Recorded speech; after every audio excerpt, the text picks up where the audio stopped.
Welcome back, friends, to another The City of Final Fantasy Opera Omnia video. Leds87 here, and today I am bringing you guys another Are They Worth It video.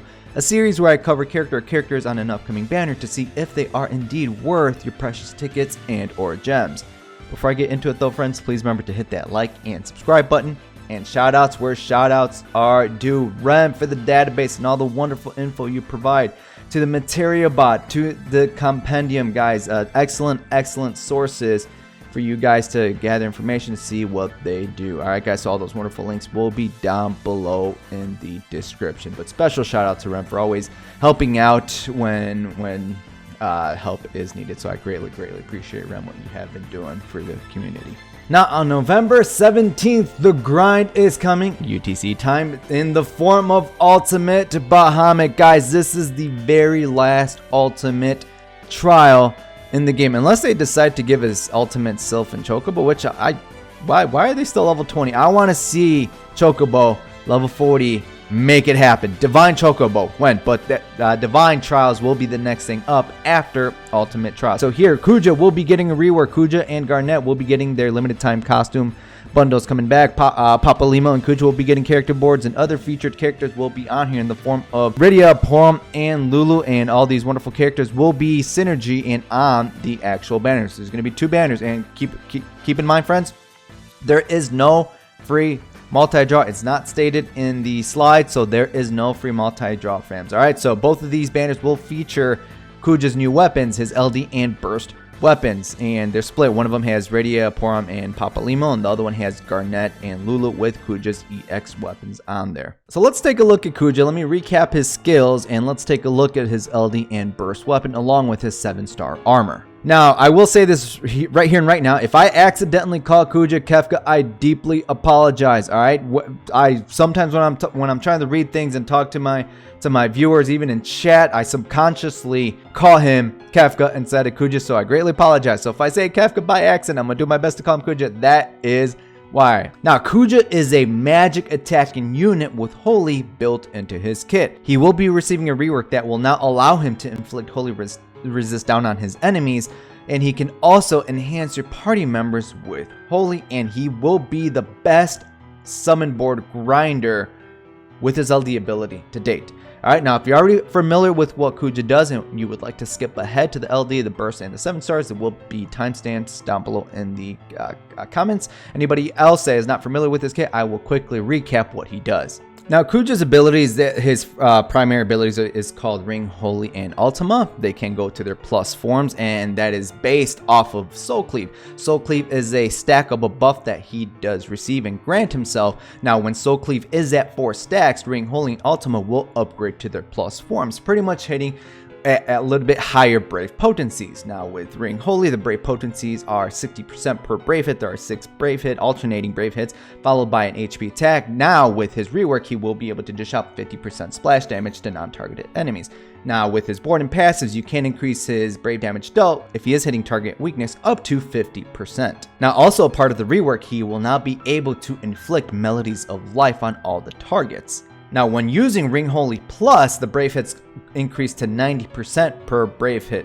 Now, keep in mind that after you use his plus versions of his abilities of Ring Holy Plus and Ultimate Plus, this will consume all stacks of Soul Cleave, so you have to start over. This will downgrade it, but this situation is fixed with this EX weapon, which we'll talk about in a moment. What Soul Cleave is going to do for Kuja is going to give him Brave Regen, and it will raise his max Brave up to 30% at max stacks. Now, Melodies of Life, he inflicts this on the enemies for 6 turns, and this is going to decrease the enemy's speed by 10%, and this will lower their Holy resistance. Ultima and Ultima Plus. So Ultima is going to be hitting at 20% per brave hit, 30% in its plus form, and this will increase brave damage dealt to a single target by 60%.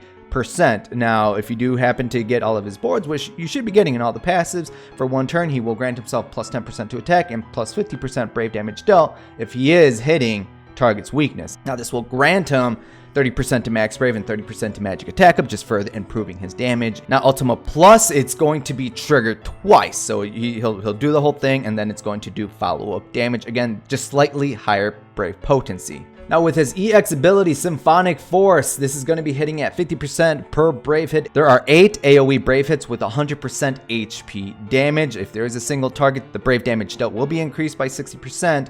And this can be further boosted by 25% brave damage dealt with his boards and passives. This will grant him the Darkness of Eternity, and he will also gain access to his Brave Attack plus plus, HP Attack plus plus, which also grant him stacks of Soul Cleave if for some reason they drop off of Kuja. Now, Darkness of Eternity is going to have some party-wide stat increases. Now, if you do grab his boards, this will give the party plus 45% to attack and plus 15% to speed. And Ring Holy Plus and Ultima Plus do not consume Soul Cleave. So that means you can spam away his Ring Holy Plus and Ultima Plus without consuming said Soul Cleave stacks as long as the Darkness of Eternity is active. After maxing out his EX weapon, you will gain access to an bonus sphere, which will increase brave damage dealt by 10% when using AoE brave attacks. This is perfect on Kuja. This is going to increase his brave damage by 10%, which is very handy in the Lufenia era because of the bosses can't have up to 70% brave damage reduction. Alright friends, one of the new weapons he will be receiving, and that's going to be his LD weapon, his LD ability, Seraphic Star. Hopefully I said that correctly, please don't yell at me. So this is going to make him an absolute monster for summon board grinding.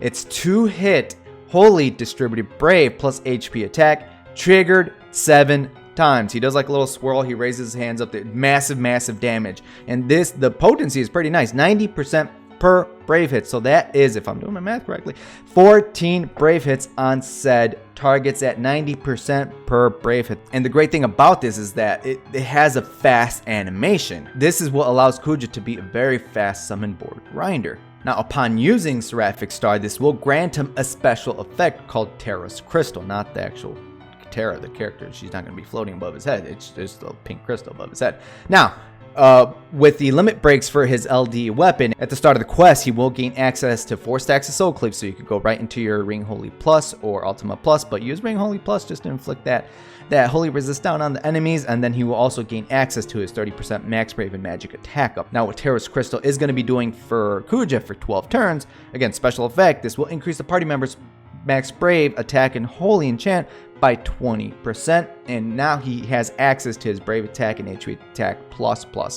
So this is where he has the Holy Enchant to your party members. This is going to tie in beautifully with his Ring Holy. Again, he can inflict Holy Resist down with Ring Holy Plus, and with Terra's Crystal, he is just allowing your party members to dish out damage, or if their damage type is resisted. For example, you take a unit that's melee, but the stage is melee resist. This allows you to bypass that as long as there is Holy Resist down on said targets. So even if you don't happen to pick up the burst, just the LD in itself is really good to pick up for Kuja. Talking about his burst, let's take a look at his burst effect. So he will be using Flare Star as the finish burst, and during this finish burst, he will go into Trance Kuja, but this is only during the finish burst. I wish he would have stayed in transform for the remainder of the fight after using his finish burst. Who knows if they'll allow this later down the line, but I will say it is very cool, very hype for Final Fantasy IX characters for that reason alone. Now, after his finish burst is done with the burst effect, it is for 5 turns party wide. This will increase your party members' brave damage dealt by 50%. This will further wholly enhance them by 50%. This will increase the brave damage limit by 20%. So now the brave damage limit is now at 11,998 instead of 9,999.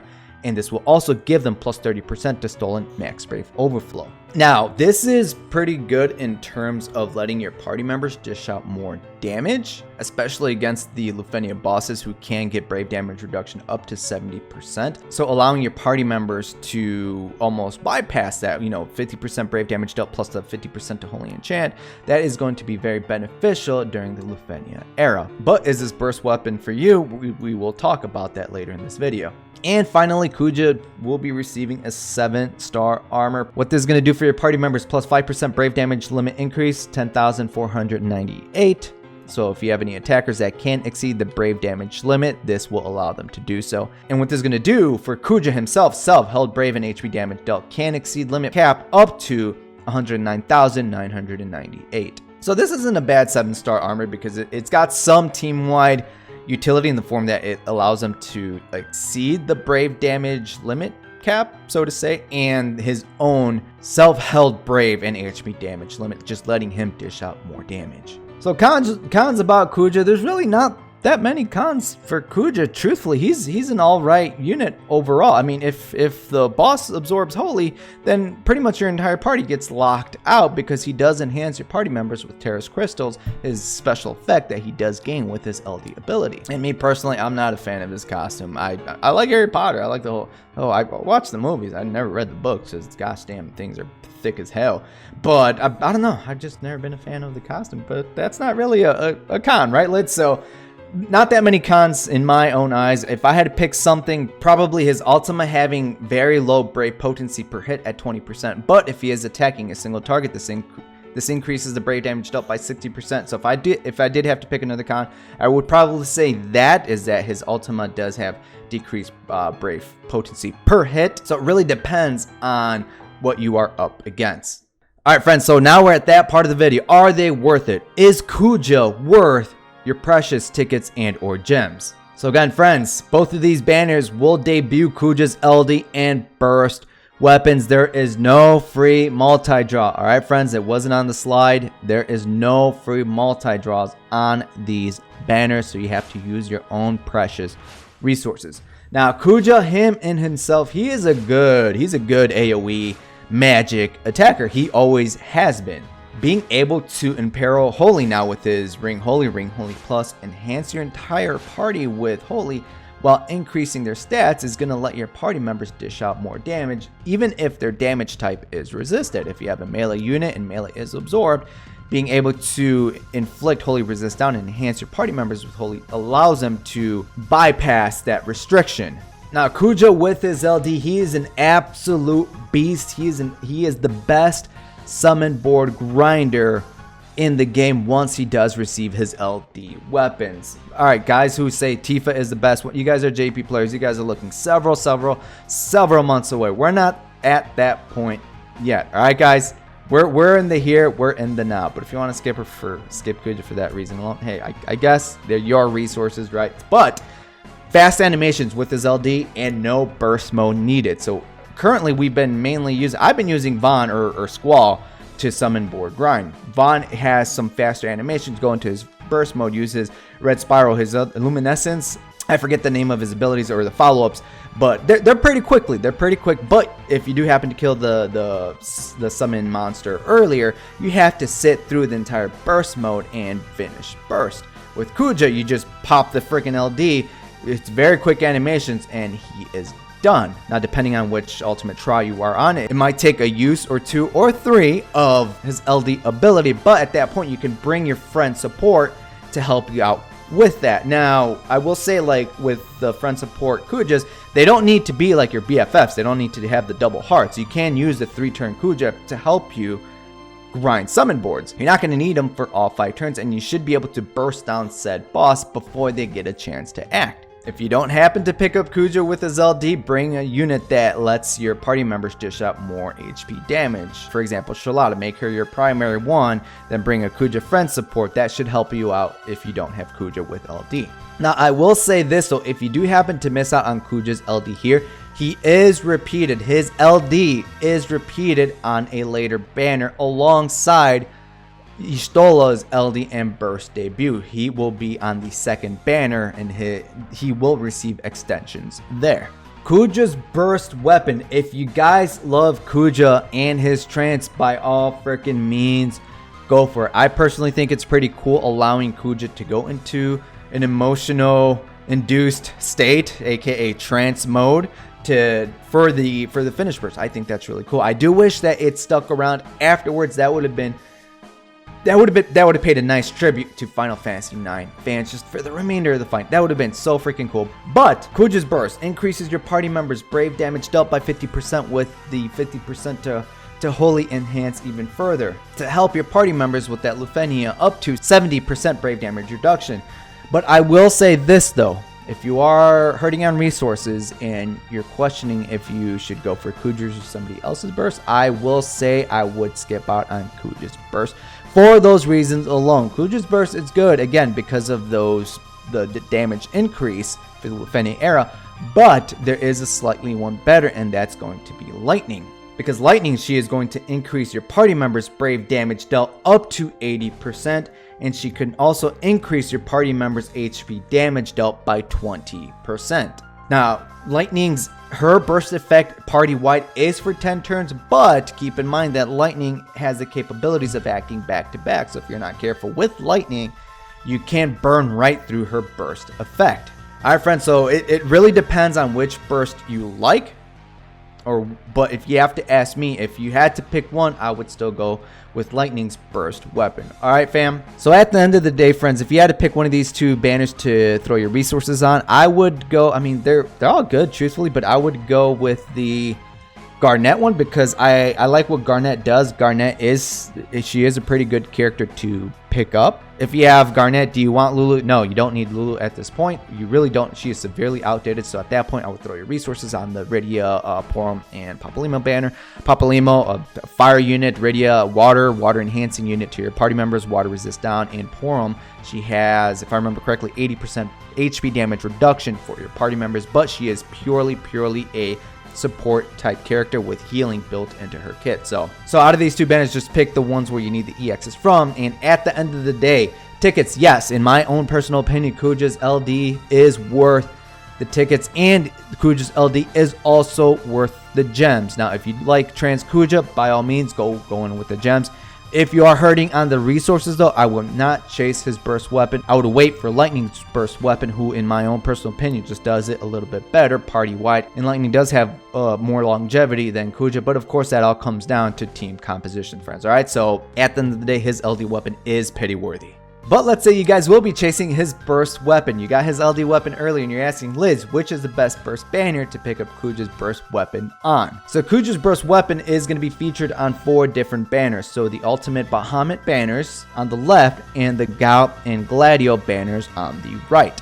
Now this one should be quite obvious, but those of you that don't know, Gladio is, in my own personal opinion, the best burst banner to chase Kuja's burst weapon on. Because Gladio, he's almost the equivalent to a young Galuf. Alright, so first and foremost, 6-packs. Alright, you can't give up 6-packs. I have a 6-pack of beer in the fridge, but Gladio has a cover-like effect, just like Galuf. He can take damage for your party members, but he can also increase your party members' brave damage reduction and HP damage reduction by 60 and 20%. And then he's going to severely increase his own defense, and he also gains access to the 60% brave damage reduction and HP damage reduction. He can self-sustain, he can brave heal your party members, with his LD he can evade and then counter. Gladio is a good unit to pick up, and he does have longevity in the Lufenian era. So if you are going to be chasing Kuja's burst weapon, the Gladio banner is the best burst banner to chase Kuja's burst weapon on. But if you're not interested in Gladio at all, Gao is a nice option, as Gao will be getting another counter with his LD, kind of like 8. He will have two. With his LD, he will have 2 counters, and he has the capabilities of enhancing your party members with Earth. He can also inflict Earth resist down on the enemies, and he can brave heal and HP heal your party members. That is it for this video, friends. I want to thank you guys for watching my Are They Worth It covering Kuja. Be sure to let me know down below in the comments what you guys are going to be doing for these banners. Me personally, I am in a huge I'm gonna pick up because I really want to chase his LD with gems, but I have to resist. I have to save those gems. So as of right now, I am planning to throw a lot of tickets for his LD weapon. I hope I can get it with tickets, at least 300 if I have to. Hopefully the servers are not going to be pretty slow, lagging like last time when Kurosame froze the servers, so to say, but I will be throwing a lot of tickets when his LD weapon debuts. But I will be chasing Gladio's LD weapon with gems, so if I do happen to pick up Kuja's burst weapon on there, that is a huge bonus. But I won't be chasing Kuja's burst. I want that damn thing, so I'm hoping RNG gives me Kuja's burst weapon, because I like Kuja. I use him on the JP side. I use him for quite a bit on the JP side. His kit just allowing him to increase your party member stats and enhance them with holy. I like that about Kuja a lot. So again, tickets, I will be throwing a lot of tickets for his LD, and gems on the Gladio banner. Hopefully we pick up his burst there. Alright friends, so again, all that wonderful stuff down below in the comments, and until next time friends, good luck, happy grinding, and have a good one.